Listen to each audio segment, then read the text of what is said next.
A very good evening to all our viewers and welcome to this Sunday's edition of Primetime News, coming to you live from our Newsfirst studios in Colombo. I'm Arundhati Mudannaika. Let's start off with a look at the stories making headlines this evening.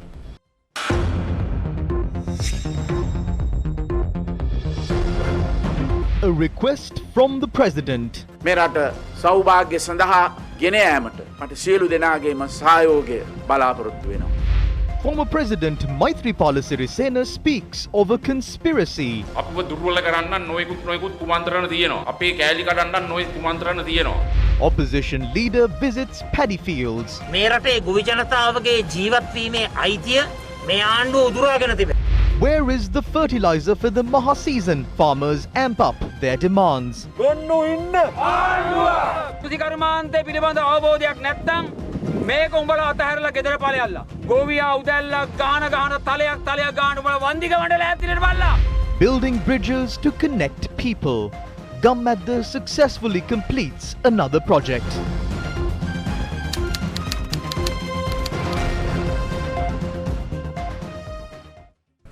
Now the stories in detail.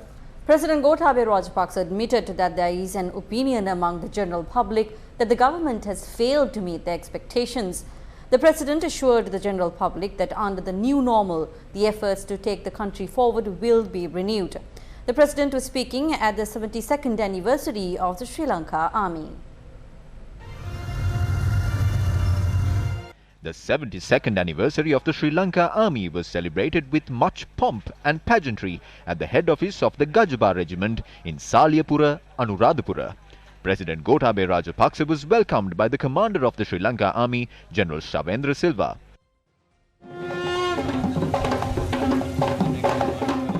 The President then declared open the new parade ground at the head office of the Gajaba Regiment.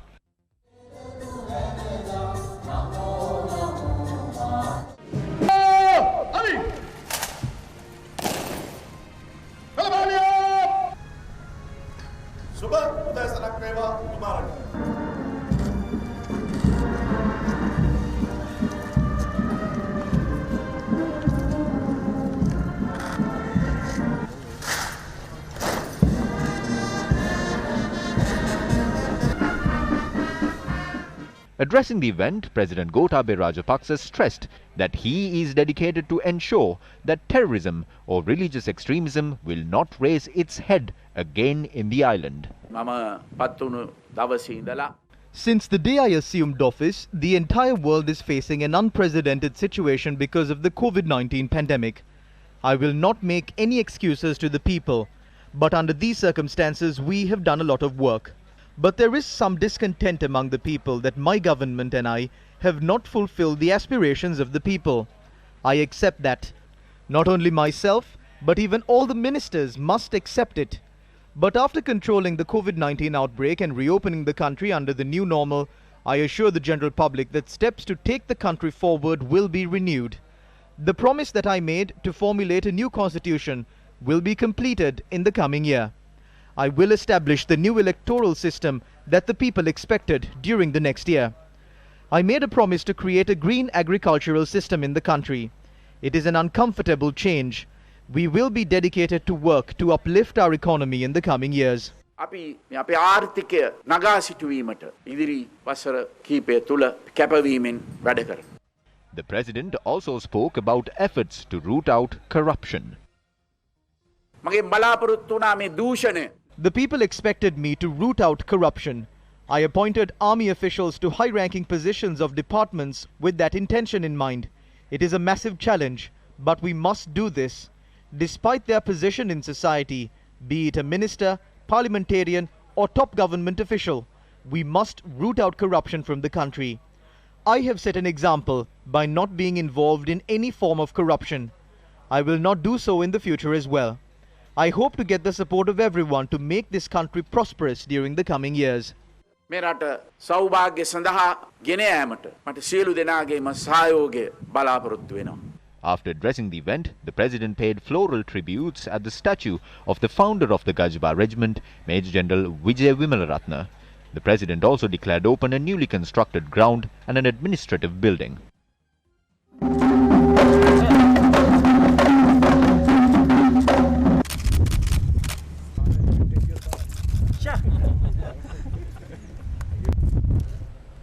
Speaking in Colombo today, former President and the Chairman of the Sri Lanka Freedom Party, Maithripala Sirisena, highlighted the need for a ground-level plan to consolidate the SLFP.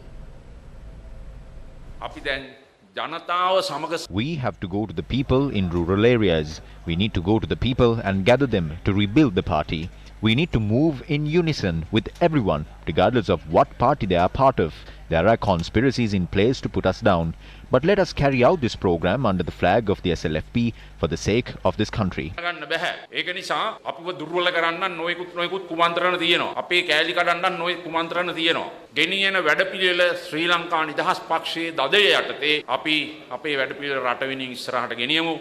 The former president expressed these views during an event that was held to commemorate the 21st death anniversary of the late Sirimavu Bandaranayake at the party headquarters. The event, which was held in adherence to health guidelines, addressed issues pertaining to farmers and the current economic situation in the country. There is much talk about fertilizer and the food crisis in the country. The agriculture sector is in dire straits at the moment. This is the biggest tragedy the agriculture sector has faced in the recent past. I do not know even I could go to Polonnaruwa in the future. Maybe they will not let me come there. The aggression of the farmers has gone to that extent. The root cause of this dollar shortage and the food crisis is the mismanagement of foreign assets under the open economy since 1977. Every ruler who governed the country since 1977 is responsible for this. I will have to take responsibility as well. The politicians are bringing down what they want instead of listening to economic experts. ඕනෑ විදිහට මේ රටට ඕන දෙයක් ගෙන්නන්නට ඉඩ දීම. තමන්ගේ හිතවතුන් පුද්ගලිකාංශයේ අය නොයෙකුත් ව්‍යාපාර කරන අය සතුටු කරන්න ඕන විදිහට හැදෙන්න රටට හෙන ගැහුණත් කමක් නැහැ කියලා විදේශ වට්කම් කාබාසිනියා කිරීම 77 ඉඳන් විවෘත ආර්ථිකයේ ප්‍රතිඵලය තමයි අද දුක් විඳින්නේ මේ රටේ ජනතාව. Former President Chandrika Bandaranaike Kumaratunga had published a post on her Facebook page for the memorial of late Prime Minister Sirimavu Bandaranaike. Former President Chandrika wrote that the greatest honour that can be paid to the late Prime Minister is by respecting the Bandaranaike policy and accepting honest young members to the Sri Lanka Freedom Party. It adds that it was Prime Minister Sirimavu Bandaranaike who rebuilt the Sri Lanka Freedom Party after its downfall. Opposition leader Sajith Premadasa says that the government has taken away the right to life of the country's agrarian community.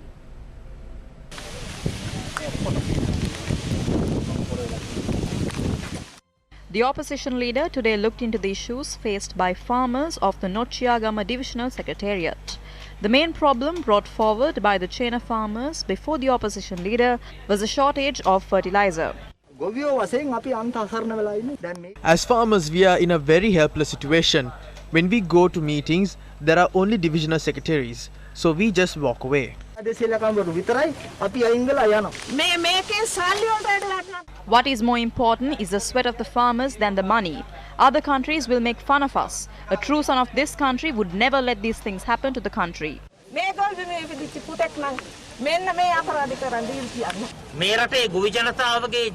The government has taken away the right to live from the farmers of this country. The government is ignoring the cries of these people. The government is unable to provide the fertilizer, pesticides, seed or a certified price. But the government is good at one thing, that is deceiving everyone in a very smart way. Suddenly they decided to use organic fertilizer. We need to make such decisions based on scientific reasons. Thousands of agrarian families are left destitute today. We said give an opportunity to the people to express their views. They won't listen to that. But when the foreigners came and said to hold provincial council elections, they accepted it with top priority.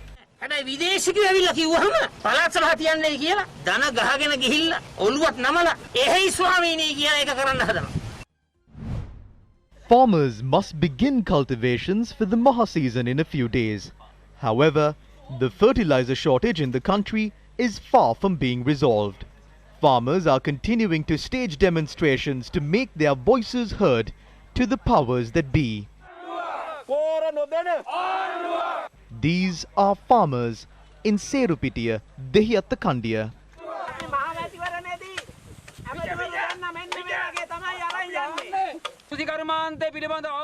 If you have no idea about agriculture, leave us be and go home. If the government cannot understand this, at least come here and get an understanding about this issue.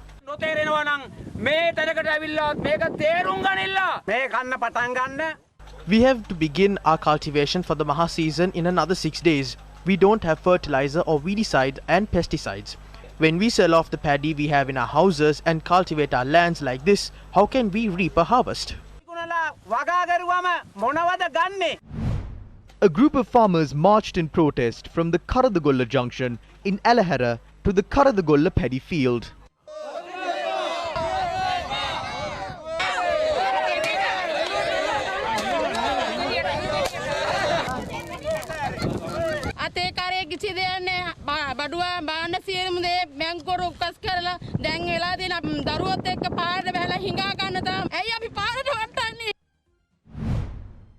Farmers in Godigamua, Gonapula Horana also staged a protest today. සේරම තමන් ටික විනාශ වෙලා තියෙන්නේ.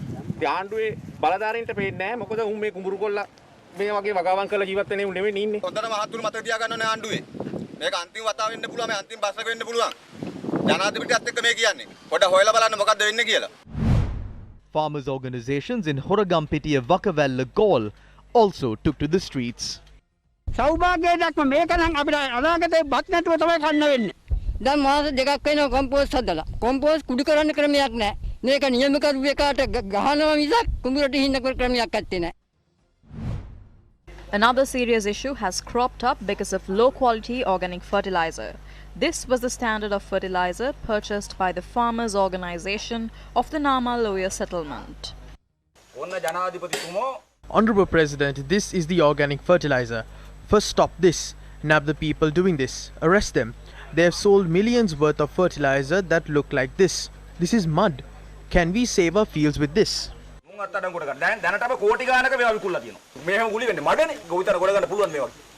Farmers sat down for a media briefing to shed light on the gravity of the situation. Honorable President, shouldn't you be ashamed? This does not look good on you too. Do not place the burden of the entire country going bankrupt on the shoulders of the farmers.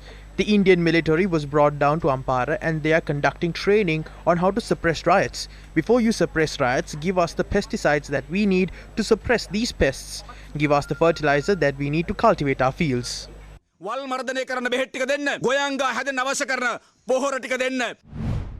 Farmers in Samagipura Mahaoya Ampara point out that these stocks of organic fertilizer that they had purchased are also not up to proper standards.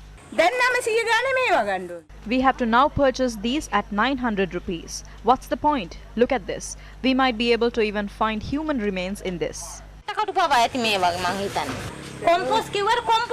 Although they say this is organic fertilizer, it is not organic fertilizer. This is garbage. Dogs come here and eat this. I have to chase them every day. The control of our agrarian organization is helpless. Will the government relax the restrictions placed on the import of fertilizer to solve these issues faced by the farmers? The President and this government does not hope to have a strong stance on this. The President is now holding discussions to change this decision for certain types of plants.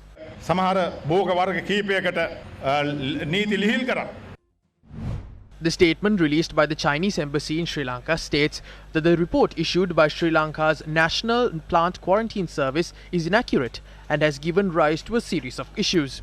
State Minister Dayasri Jayasekara said that the fertilizer crisis could escalate to a level of an issue between two nations.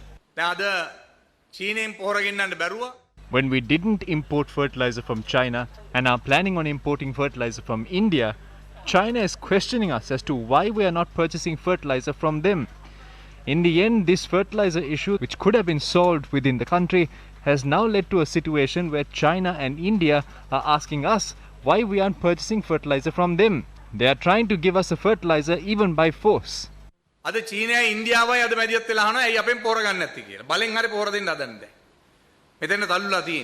Former State Minister Ajit P. Pereira said the Chinese government challenging the validity of tests conducted in Sri Lanka is an affront on the sovereignty of the nation.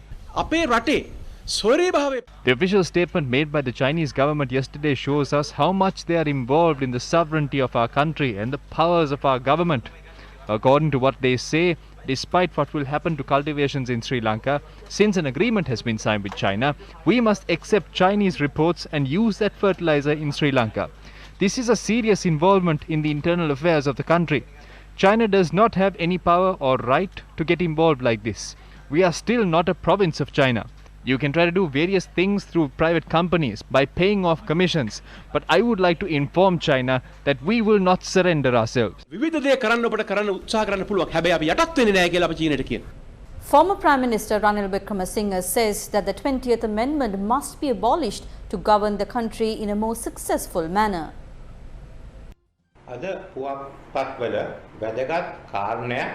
Today's papers reported something important. When the president met with the group of ministers, he accepted the fact that his experience is limited and that the future workload must be shared among the prime minister and the ministers. That is a very good statement because he has accepted that the 20th Amendment is unsuccessful.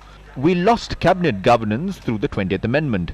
There is a government within a government for the management of the COVID-19 pandemic and the economy. There was a government outside this government to control the price of rice. What is the meaning of that? The domestic economy has collapsed at the moment. Their method is not fruitful. Therefore, it is better to go for a traditional governing body like the cabinet as the president proposed. To do that, they need to abolish the 20th Amendment and take the country forward under the 19th Amendment.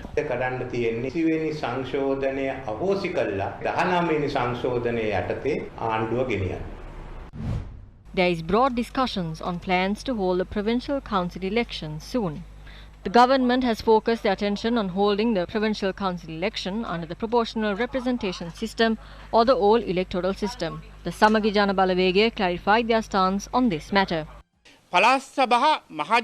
Provincial councils must be controlled by representatives appointed by the people. If instead of that, a representative of the president or the governor is controlling the provincial council, that is wrong. The government came to an agreement on the devolution of power. No one can postpone that. So as a party, we have decided that the electoral system should include proportional representation. However, certain parties affiliated with the government are of a different opinion. The Provincial Councils Act gives rise to separatism that must be amended in a manner that it does not affect the sovereignty of our country, or it must be abolished. Foreign countries can propose for us to implement the 13th Amendment, but our state leader does not bow down to anyone when making decisions. The statement released by the Indian High Commission following the Indian Foreign Secretary's tour of the island stated that the provisions of the 13th Amendment to the Constitution should be implemented. We are not afraid to go before the people for an election. So the issue is not if the Foreign Secretary came to the country or not. That is just one factor. We are holding discussions with India on a number of matters. The 13th Amendment came about from India. So as a policy, they believe that it should be implemented. So I see that as a very general request made by delegates when either we travel to India or they come to Sri Lanka. No country exerts pressure on us, and even if they do try to influence us, we will not bow down to them. We are a sovereign state, but we maintain friendly relations with neighboring countries. The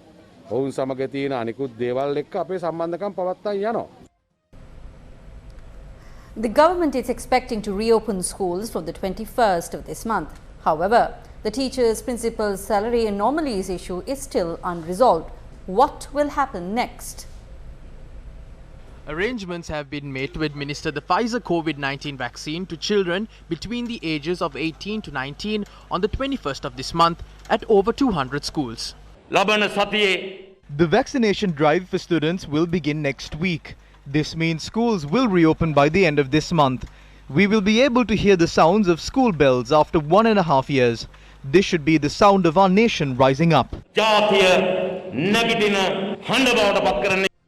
Are teachers and principals ready to return to schools?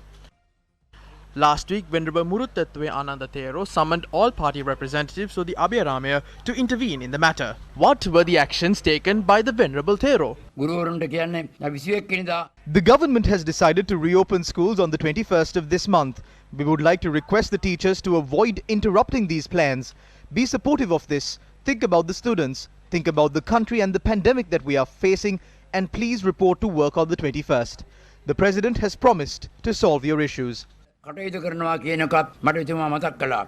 However, the Ceylon Teachers Union said the meeting scheduled to solve their salary anomalies was postponed by the Prime Minister. This 90-day struggle has severely affected the education of our children in the country. The government must decide if we should continue to remain on the streets or if we should call off our struggle. Therefore, the government should avoid further delaying this. Discuss the matter and provide a solution to it immediately. Make arrangements to provide a solution to this within the next 2 days.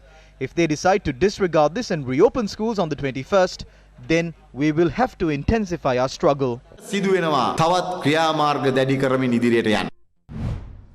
While there is no definite solution to the teacher-principal issue, the gas cylinder was also a problem for the people today. With companies hinting that prices will increase, many in the country today did not sell gas cylinders. Many gas stations were closed. This caused inconveniences to the general public. Family members today identified the man who was dragged away by a crocodile in the Diyawana. The incident was reported at around 5:45 p.m. yesterday in the Kimbulavala area in Kotte. The Navy located the body and had taken steps to transport the remains to the Kalubovila hospital. Today, relatives of the victim arrived there and identified the person as an 80-year-old male, a resident of the Shantipura area in Talawatugoda. The relatives had lodged a complaint on the 8th of this month claiming that the person has been missing. However, the manner in which this person was attacked by a crocodile is still not clear. A three-wheeler collided head-on with a bus in Narikanda Valmilla while travelling along the Bandaragama Kasbaba road.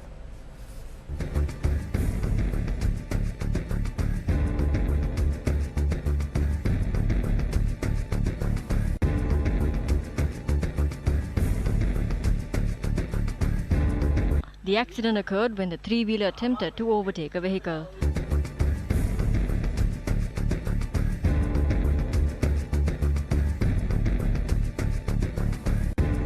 The two people travelling in the three-wheeler were admitted to the Panadura base hospital. Scores of masked triggerfish have washed ashore along the southwestern coast of Sri Lanka. The National Aquatic Resources Research and Development Agency, or NARA, confirmed that many masked triggerfish had washed ashore along the coast from Mirissa to Hikkadua. The fish had begun to wash ashore since this Friday along the coast, including the Ahangama beach and the Benthara beach. NARA is conducting an inquiry into the incident to ascertain the cause of the death of these fish. Officials of NARA had collected the corpse of the fish along a 300-meter stretch along the Ahangama beach yesterday. According to NARA, only corpses of one species of fish, about 5 inches in length, masked triggerfish is a species found living in coastal reefs or in lagoons. The range of depths where these triggerfish can live varies from 8 to 186 meters. They are found along the Indian Ocean coast of Africa and throughout much of the Indo-Pacific region. Failing to keep up with the time in this fast developing world is a mistake that our country cannot afford. Progress through development of infrastructure is a key aspect in the success story of any nation. In these trying times with the COVID-19 pandemic, Sri Lanka's commercial capital has been able to keep the wheel turning in developing local infrastructure. The landscape here in Colombo is changing fast, and one of the main reasons for this is the massive number of development projects that are underway here in the city. A few years ago, we would have not seen many of the high-rises that you see behind me right now. On the contrary, the De Souza building that was located right here behind me is also missing, of course, to give way to development here in the Colombo city. The US Navy has apprehended Sri Lankan refugees travelling through Maldives' territorial waters. According to India's Times of India, 85 Sri Lankan Tamils, including 59 Lankan refugees, were travelling on an illegal ferry from Kerala, India to South Africa to reach Canada seeking asylum. However, the ferry stranded between Mauritius and Maldives due to bad weather and drifted into Maldivian waters, where it was accosted and intercepted by the US Navy. They have now been handed over to the Maldives government the report said. The refugees are believed to have escaped from refugee camps in Madurai and Trichy. The newspaper said some refugees did not have any identification documents on them. The Maldives police has not given any information regarding the incident. Taking a look at another one of our local stories, the bridge that ran across the Kakaleoya in Pitamarua was vested with the residents today. The main mode of income of the people in the Pitamarua village in Migahakivula, Badulla, is plucking tea. Before today, the people of Pitamarua had to carry their harvest on their shoulders and cross over a stream on a dilapidated bridge made out of wood. It was the same wooden bridge they had to use for emergencies, such as carrying sick people over the Kakaleoya.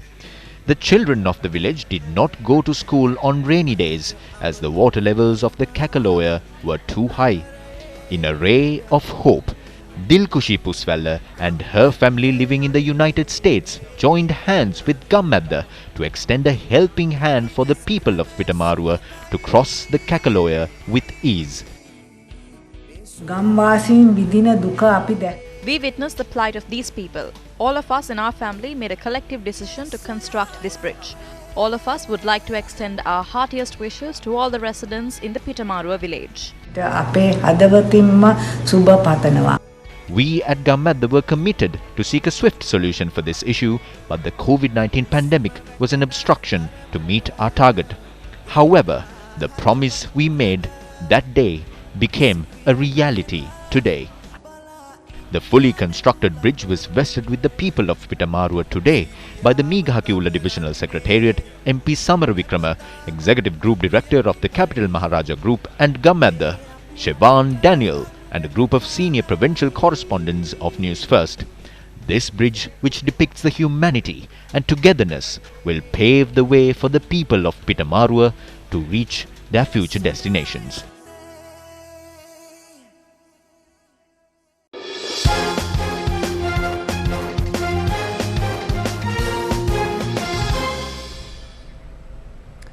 We apologize for the minor technical difficulty that we experienced a short while ago. Moving on to sports news this evening. Sri Lanka Cricket announced the 15-man squad selected for the ICC Men's T20 Cricket World Cup 2021 today. The 15-member squad comprises Captain Dasun Shanaka, Vice Captain Dhananjay De Silva, Kusal Janit Pereira, Dinesh Chandimal, Pathum Nisanka, Charit Asalanka, Avishka Fernando, Banuka Rajapaksa, Chamika Karunaratne, Wanidu Hasaranga, Dushmanta Chamira, Lahiru Kumara, Mahesh Tikshana, Akila Dhananjay and Binura Fernando. The ICC Men's T20 World Cup will be played in the United Arab Emirates and Oman from the 17th of this month to the 14th of November. With that, we wrap up tonight's edition of Primetime News. For the Newsfirst team, I'm Arundhati Mudanayaka, together with our interpreter this evening, Brian De Cruz. Thank you very much for joining us. Good night.